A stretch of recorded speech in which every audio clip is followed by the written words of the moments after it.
Fala galera, sejam bem-vindos a mais um Degustando Vem Segue-me, comigo Gustavo Bayer. No vídeo dessa semana nós vamos estudar as sessões 129 a 132 de Doutrina e Convênios. E se liga que no final do vídeo tem uma surpresa para vocês. Como eu disse no vídeo da semana passada, nesse último final de semana eu tive o privilégio de poder ir no templo. Como foi bom matar a saudade da casa do Senhor. E eu gravei, não sei se necessariamente vocês vão ver, foi gravado aí um vídeo especial, espero que vocês gostem, vai estar no finalzinho do vídeo, certo? Mas enquanto isso, vamos para o nosso contexto.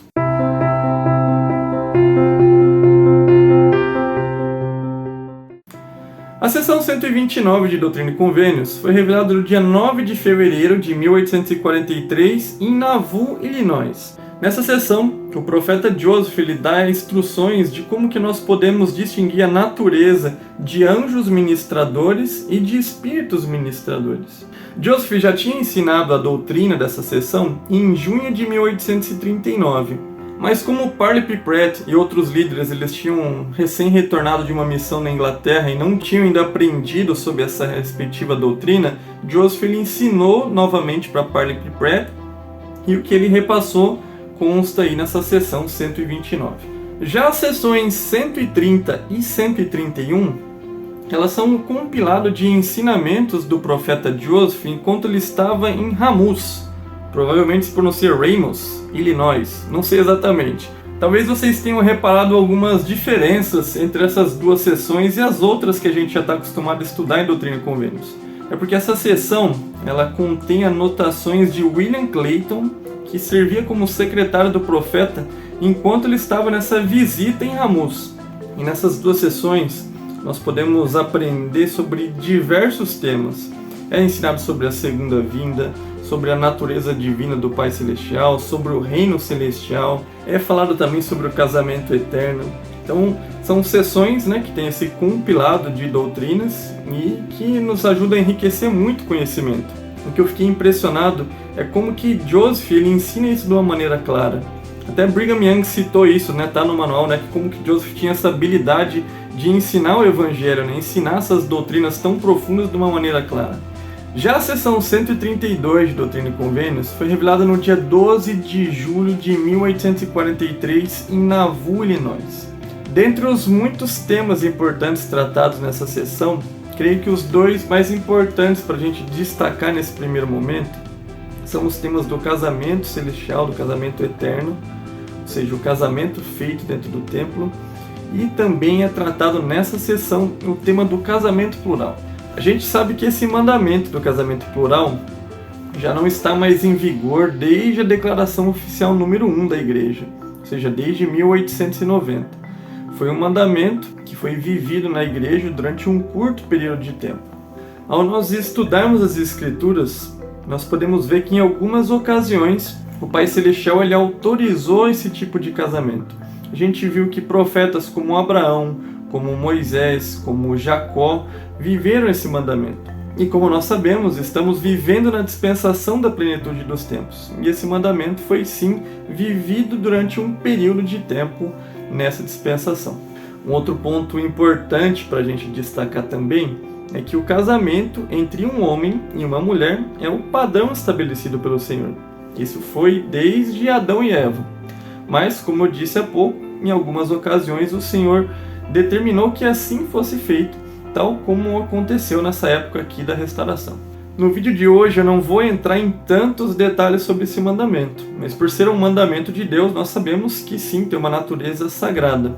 Talvez algumas pessoas vão tentar deturpar isso ou tirar sarro, enfim, mas a gente sabe que esse sim foi um mandamento que o Senhor determinou, que foi um mandamento que na verdade foi vivido por menos de 1% dos membros da igreja e foi por um curto período de tempo e que hoje não é mais o padrão do Senhor, Hoje o padrão é esse casamento entre homem e mulher. Outro ponto também que eu quero destacar é que por se tratar de um mandamento, a gente viu que exigiu muita fé daqueles que precisaram participar disso. O próprio profeta mesmo passou por situações difíceis onde ele questionava isso, mas ele buscou ser obediente tal qual o Senhor determinou naquele momento. Se vocês quiserem mais detalhes a respeito desse tema, no próprio manual ele dá algumas sugestões de estudo, tanto do livro Santos, no livro Revelações em Contexto a gente também pode aprender.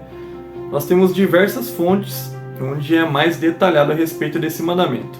Eu só quis dar uma pincelada, né? A gente está tratando do contexto histórico e agora eu quero passar para vocês os principais tópicos que me chamaram a atenção no estudo dessa semana.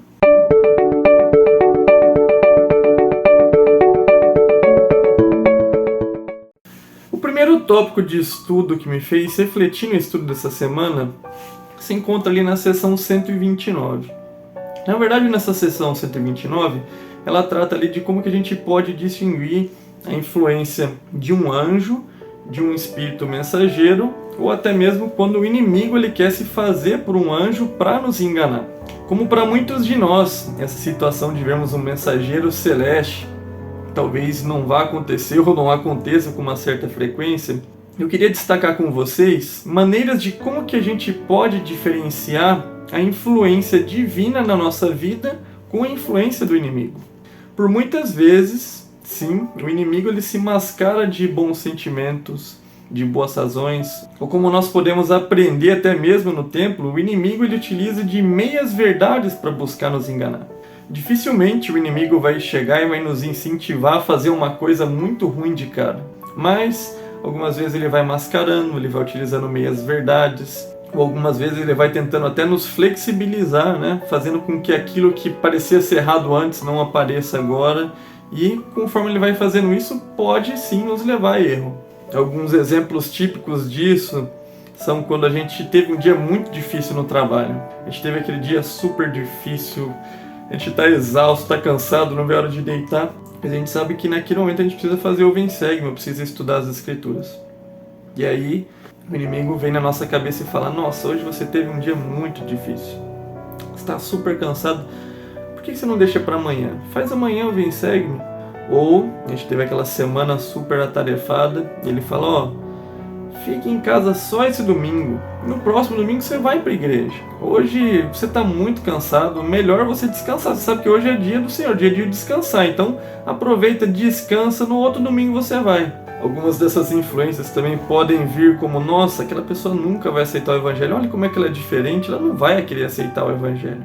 Então o que eu quero ensinar, que da mesma forma como o Joseph mostrou que existe um padrão para que possam ser diferenciados, né, um anjo de um mensageiro celeste, e até mesmo o inimigo disfarçado de mensageiro celeste, nós também temos maneiras de conseguir diferenciar essas influências na nossa vida.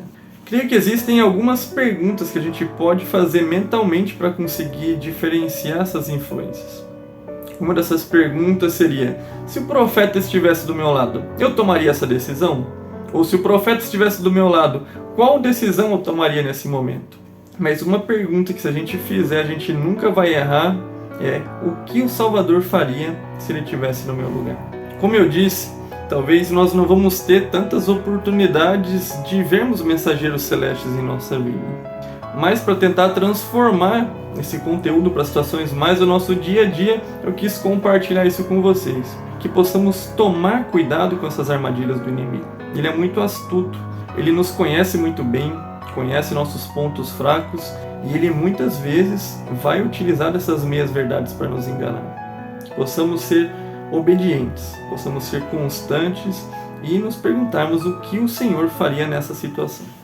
O próximo tópico que eu quero tratar com vocês é um tópico intitulado no manual como: o Pai Celestial criou um meio para que as famílias sejam eternas. Sobre esse tópico, eu queria fazer uma pergunta para você. Por quanto tempo você gostaria de estar com sua família? A doutrina de que as famílias podem ser eternas é um dos ensinamentos que mais me trazem segurança na minha vida. Como eu sou feliz e grato por saber que eu posso ter minha família por toda a eternidade. Saber que esses mesmos laços que eu tenho de família aqui na Terra, eu posso levar isso por toda a eternidade. Mas, como a gente aprende no estudo dessa semana, em especial na sessão 132, não basta nós somente queremos ter nossa família eterna, mas existem algumas coisas que nós precisamos fazer para ter esse privilégio de termos nossa família por toda a eternidade. Creio que esses requisitos a gente pode dividir em duas partes: o antes do templo e o depois do templo. Antes do tempo nós temos que escolher muito bem nosso companheiro eterno. Esse companheiro precisa ser uma pessoa que está digna e qualificada para fazer esse convênio no templo, assim como nós também precisamos nos qualificar. Precisamos estar dignos de poder fazer esse convênio com o Senhor. Para que o casamento ele tenha essa validade eterna, ele precisa ser feito pela autoridade certa e também no local certo, que é no templo, na casa do Senhor. Mas aí talvez a pessoa possa pensar, ok, me qualifiquei, está tudo certo, casei no templo, agora posso fazer o que quiser. Nanina, não é bem assim. É sabido que se nós queremos que algo dure bastante, nós precisamos cuidar muito bem disso. Eu já até dei o exemplo disso em algumas aulas atrás, né? Se a gente quer que um carro dure bastante, nós temos que cuidar muito bem. Se nós queremos que uma roupa dure bastante, nós precisamos cuidar muito bem dessa roupa. E com o nosso casamento não é diferente. Ainda mais quando estamos falando de um casamento por toda a eternidade. Não basta nós fazermos convênios, mas nós temos que manter esses convênios, guardar esses convênios constantemente.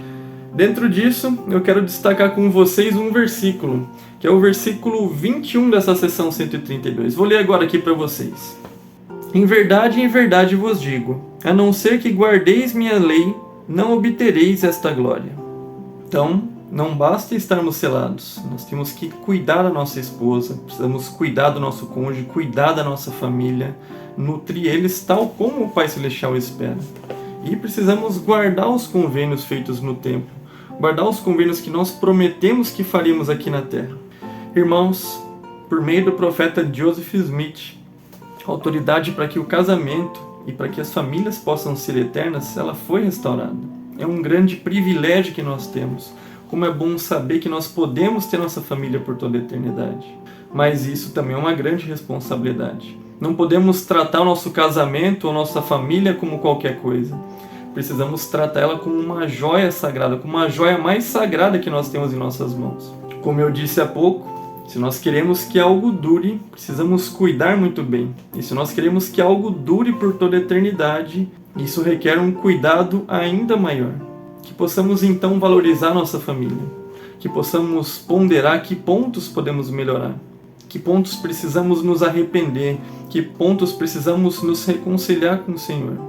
Eu sei que algumas vezes, saber que nossas famílias podem ser eternas, possa ser um princípio que traga uma certa ansiedade para algumas pessoas. Isso pode vir porque elas ainda não constituíram sua família, ou até mesmo porque elas estão tendo problemas familiares e não estão conseguindo talvez viver o que elas imaginavam que seria o seu casamento. Mas para essas pessoas e para essas situações, eu quero compartilhar um conselho do Henry Eyring que se encontra aqui no manual, que diz o seguinte: viva de modo a ser digno do reino celestial, e sua situação familiar será mais maravilhosa do que pode imaginar.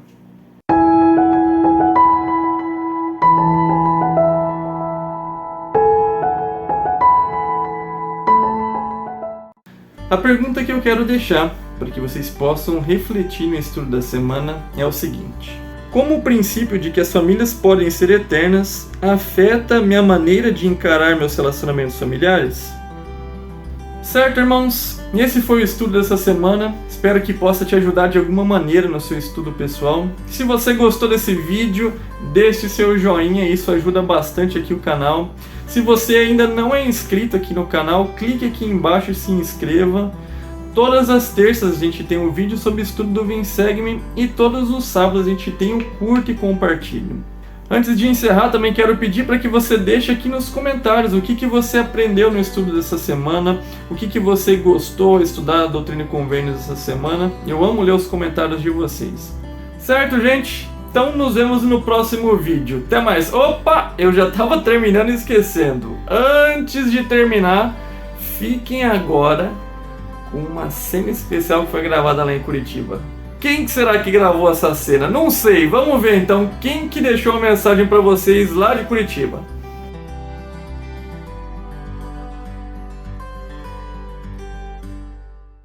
Olha onde eu tô. Em busca de luz e conhecimento para continuar dirigindo bem. Nossa, tá embaçando tudo meu óculos. Onde é que eu tô, hein? Aí sim, vocês pensam que é só o Gustavo que veio pro templo? Tô aqui também. O óculos tudo embaçado. Aí galera, pra vocês verem aqui o templo, ó. Acho que tá vendo alguém aqui, acho que pediu um autógrafo, hein? Oi, Opa. tudo bem? Oi. Você não tirou uma foto? Claro, quer tirar uma selfie com o diretor? Não, se você tirou uma foto minha aqui com a estátua. Ah, pensei que você tirou uma foto comigo. Tá, eu tiro. Obrigado.